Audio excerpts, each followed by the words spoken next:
Salut, ici le coach Christian Aristote.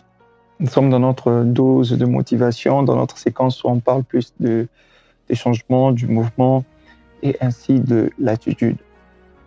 En fait, vous devez savoir qu'il y a des choses qui construisent des relations et il y a aussi des choses qui détruisent des relations.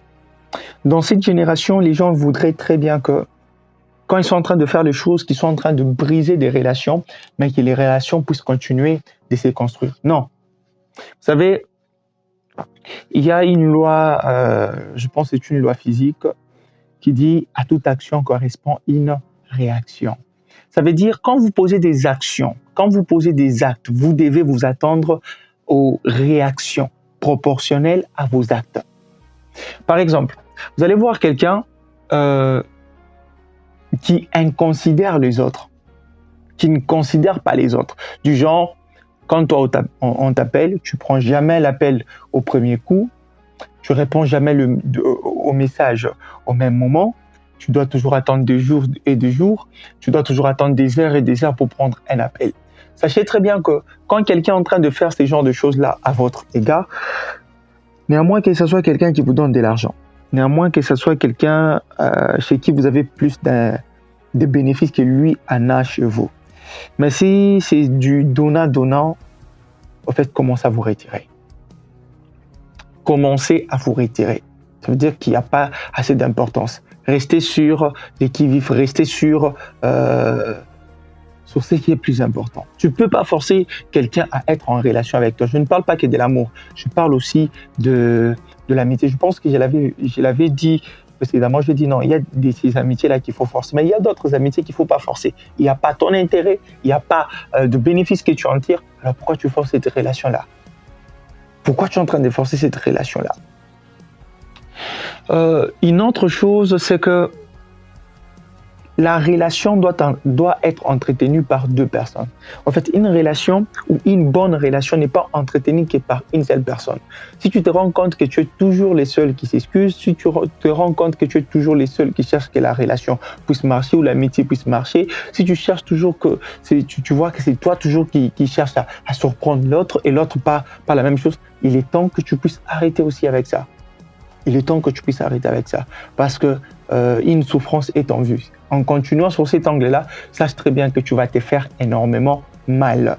Parce que quand une relation veut durer, elle doit être entretenue par deux personnes. Quand l'autre ne voit pas son importance, quand l'autre ne voit pas son intérêt dans cette relation-là, il ne pourra ou elle ne pourra jamais maintenir ou soigner cette relation-là. Alors, il faut bien les retenir. La relation doit être soignée par les deux personnes, pas simplement par une seule et unique personne. Voilà. Un autre point aussi que nous devons savoir, c'est que pour bien gérer nos relations, de fois, il faut savoir dire « pardon, je m'excuse ». Nous l'avions dit quelques petites notions qu'on avait données. Mais une relation où il n'y a pas de vraies excuses, où quelqu'un ne sait pas s'excuser. Vous savez, il y a des gens qui ont divorcé, il y a des gens qui ont manqué de mariage, il y a des gens qui ont manqué de belles opportunités parce qu'ils ont échoué de dire juste « pardonne-moi ». Parce qu'ils ont échoué juste de dire « excuse-moi ».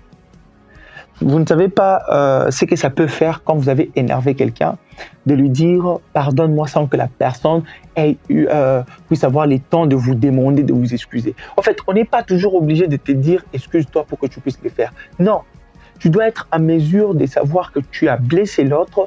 Tu dois être à mesure, tu sais, quand l'autre est à mesure de reconnaître par tes actes qu'il t'a fait mal, ça c'est une bonne relation qui peut durer, qui peut avancer. Parce qu'on doit se soucier du cœur de l'autre. On doit se soucier plutôt de ce que l'autre ressent. Mais quand dans une relation, l'autre s'en fout de ce que toi tu ressens, il est temps, c'est parmi les indicateurs qui te montrent très bien que tu devras faire attention avec ce type-là de relation. Parce que la souffrance est en vue. Une souffrance est en vue. Tu pourras souffrir trop. Parce que c'est quelqu'un qui ne pourra même pas connaître si tu as mal ou pas. Alors, à vous maintenant de pouvoir savoir dire pardon ou je m'excuse à vos proches. Savoir aussi dire je m'excuse quand il faut les dire. Et deux fois, savoir mettre son orgueil de côté. Pas tout le temps de dire, moi, je m'excuse pas. Non. Savoir aussi dire, je m'excuse. Autre chose que j'aimerais rajouter, c'est de savoir se soutenir aussi mutuel. Dans une relation, on se soutient mutuellement. Ça veut dire, je te soutiens aujourd'hui, tu me soutiens demain. Mais ce que nous remarquons au Congo, c'est plus grave. C'est plus grave comment? C'est que ton ami peut vouloir soutenir ton ennemi. Ok?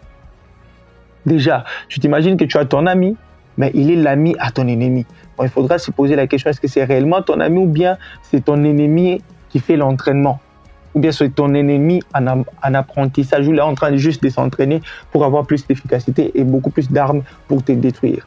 Ton ennemi, c'est l'ami à ton ami. Il faut y réfléchir. Il faut y réfléchir. Il faut y réfléchir. C'était le coach Christian Aristote.